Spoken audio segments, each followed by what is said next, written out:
क्या आप जानते हैं कि एक खोज के अनुसार सबसे पुरानी समुद्री कछुओं का लाइफ लगभग 120 मिलियन वर्ष पुराना था। समुद्री कछुआ लगभग लाखों वर्षों से है। वे दुनिया भर में विभिन्न स्थानों पर पाए जाते हैं, लेकिन ज्यादातर ट्रॉपिकल क्लाइमेट में पाए जाते हैं। अफसोस की बात यह है कि हमारे ग्रह जिन पर्यावरणीय परिवर्तनों का सामना कर रहे हैं, उनके कारण वे एक लुप्तप्राय प्रजाति बन रहे हैं। आइए जानते हैं समुद्री कछुओं के बारे में 9 अलग अलग फैक्ट्स। नंबर 1, समुद्री कछुओं की 7 अलग अलग प्रजातियां हैं। हरे समुद्री कछुए loggerhead, Kemp's ridley, olive ridley, hawksbill, flatback और लेदरबैक, यानी इसे 7 अलग अलग प्रजातियां हैं। लेदरबैक कछुआ संयुक्त राज्य अमेरिका के पूर्वी और पश्चिमी तट के साथ ही प्यूर्टो रिको और वर्जिन द्वीप समूह दोनों में पाया जाता है। हालांकि फ्लैटबैक केवल ऑस्ट्रेलिया और पापुआ न्यू गिनी के तट पर पाए जाते हैं। ऑलिव रिडले, हॉक्सबिल, लॉगरहेड और हरे समुद्री कछुए अटलांटिक, प्रशांत और हिंद महासागर में पाए जाते हैं। केम के रिडले कछुए मुख्य रूप में मैक्सिको की खाड़ी में पाए जाते हैं। हालांकि वे अटलांटिक महासागर में रह सकते हैं और कनाडा में नोवा स्कोटिया के रूप में उत्तर में देखे गए हैं। नंबर 2, लेदरबैक कछुआ सबसे बड़ा समुद्री कछुआ है। एक प्रौढ़ लेदरबैक कछुआ लगभग 5.9 से लेकर 7.2 फीट यानी 1.8 से लेकर 2.2 मीटर लंबा हो सकता है। वे समुद्री कछुओं की सबसे बड़ी प्रजाति है और एक पूर्ण विकसित प्रौढ़ का वजन 2000 पाउंड यानी 900 किलोग्राम तक हो सकता है। मगरमच्छ 3 भारी प्रजातियों के साथ वे चौथे सबसे भारी आधुनिक सरीसृप है। लेदरबैक भी एकमात्र समुद्री कछुआ है जिसका खोल नरम होता है। उनकी पीठ कारपेस से बनी होती है, जो सख्त रबड़ जैसी बच्चा की तरह होती है। नंबर 3, समुद्री कछुए इकोसिस्टम की मदद से करते हैं। वे मुख्य रूप से समुद्री घास खाते हैं, जो पौधों के विकास को बढ़ावा देते हैं और उत्तेजित करता है। बहुत कम समुद्री जीव है जो समुद्री घास खाते हैं। मैनेटस इस पर दावत देने वाले एकमात्र जीवों में से एक है। समुद्री कछुओं द्वारा नियमित रूप से चरने से यह सुनिश्चित करता है कि अन्य प्राणियों के प्रजनन के लिए एक घने स्थिर बिस्तर को एक आवास रूप में बनाए रखा जाए। अलग अलग कछुए अलग अलग चीजें खाते हैं। उदाहरण के लिए लेदरबैक कछुआ जेलीफिश खाता है और हॉक्सबिल कछुआ समुद्री स्पंज खाते हैं। नंबर 4, समुद्री कछुओं का लिंग तापमान से निर्धारित होता है।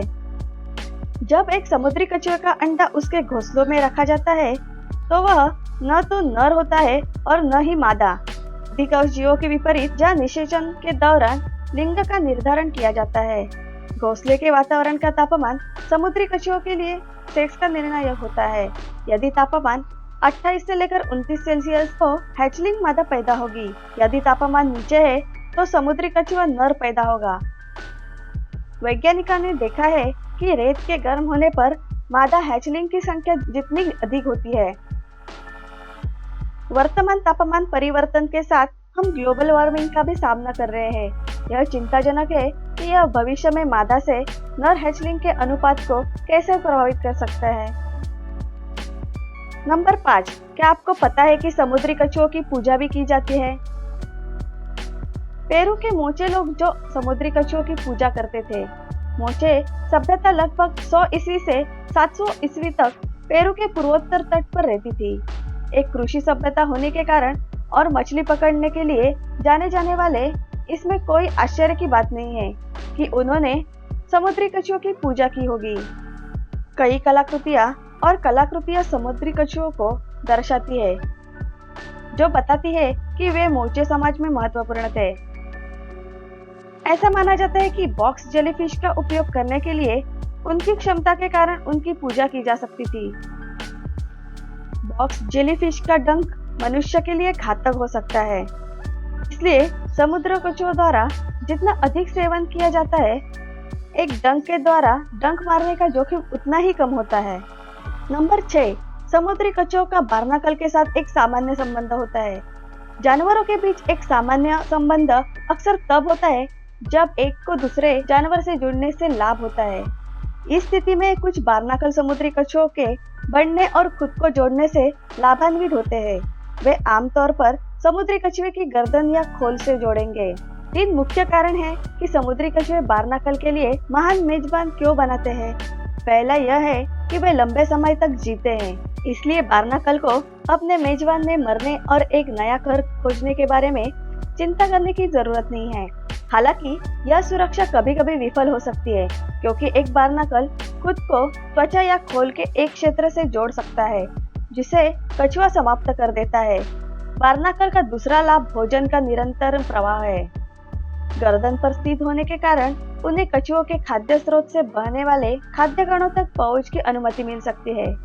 अंत में समुद्री कछुए विभिन्न जल में बड़ी दूरी की यात्रा करते हैं, इसलिए यह उन क्षेत्रों के एक महान विविधता प्रदान करता है जहां बार्नाकल अपने लार्वा पैदा करता है। इस रिश्ते में समुद्री कछुओं की तुलना में बार्नाकल को निश्चित रूप से अधिक लाभ होता है। नंबर 7, कोस्टारिका में कछुआ पर्यटन एक चीज है। कोस्टारिका जैसे कुछ देशों ने समुद्री कछुओं पर ध्यान केंद्रित करने के लिए अपने पर्यटक को बदल दिया है। पारिस्थितिक पर्यटक के रूप में जाना जाता है।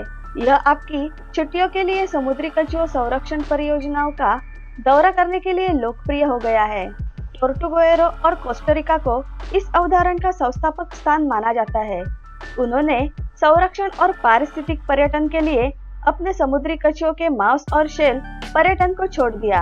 कैरेबियन संरक्षण निगम ने स्थानीय लोगों को एक समुद्री कछुआ संरक्षित क्षेत्र स्थापित करने को मदद की, जहां पर्यटक स्थानीय गाइड के साथ कछुओं को घोंसले और अंडे सेते हुए देख सकते हैं। इसने न केवल कछुओं के लिए 22 मील यानी 35 किलोमीटर सुरक्षित आश्रय बनाया है, बल्कि इसने स्थानीय लोगों के लिए एक स्थायी उद्योग बनाया है। नंबर 8, सबसे पुराना समुद्री कछुआ 120 मिलियन वर्ष पुराना है। समुद्री कछुए के जीवाश्म और कंकाल से पता चलता है कि वे कभी डायनासोर के साथ रहते थे। समुद्री कछुआ उन कुछ सरीसृपों में से एक है जिनके डायनासोर आज भी जीवित है। हालांकि कोलंबिया के विलाडिलेवा में पाए जाने वाली विशिष्ट समुद्री कछुओं की प्रजाति अब लुप्त हो चुकी है। डेस्माटोलिस पैडिलाई कछुआ कंकाल 2007 में जीवाश्म विज्ञानी मैरी लुइज पारा और उनके भाइयों द्वारा खोदा गया था। यह 145.5 मिलियन और 60.5 मिलियन वर्ष पूर्व के बीच कहीं भी क्रेटेशियस अवधि के लिए दिनांकित है। नंबर 9, एक समुद्री कछुआ लगभग 50 से लेकर 100 साल तक जीवित रह सकता है। हॉक्सबिल का जीवन काल सभी समुद्री कछुओं के प्रजातियों में सबसे छोटा है, औसत 30 से लेकर 50 वर्ष के बीच। हरे कछुओं का जीवन काल लगभग 80 वर्ष के औसत आयुष में सबसे लंबा होता है, लेकिन कभी-कभी 100 तक जीवित रह सकता है। अधिकांश समुद्री कछुओं को परिपक्व होने और प्रजनन रूप से विकसित होने में 15 से लेकर 50 साल के बीच का समय लगता है। 2019 तक सबसे पुराने जीवित समुद्री कछुओं में से एक को मर्टल कहा जाता है। वह केप कॉड एक्वेरियम में रहने वाला एक हरा समुद्री कछुआ है और 45 से अधिक वर्षों से वहां रह रहा है। उनके खोल को देखते हुए यह अनुमान लगाया है कि 2019 में उनकी उम्र लगभग 90 वर्ष थी। समुद्री कछुआ दुनिया के कुछ सबसे पुराने सरीसृप में से है जो आज भी जीवित है। अफसोस की बात यह है कि जलवायु परिवर्तन, प्रदूषण और अवैध शिकार के कारण वे एक लुप्तप्राय प्रजाति बनते जा रहे हैं। लेकिन समुद्र के इन खूबसूरत जीवों को जीवित रहने में मदद करने के लिए विश्व स्तर पर कई संरक्षण परियोजनाएं स्थापित की जा रही है। तो दोस्तों, आज की वीडियो आपको कैसे लगी कमेंट करके जरूर बताएं। पसंद आया तो लाइक करें और अपने दोस्तों के साथ शेयर करिए। फिर मिलेंगे किसी नए टॉपिक के साथ। तब तक के लिए थैंक यू।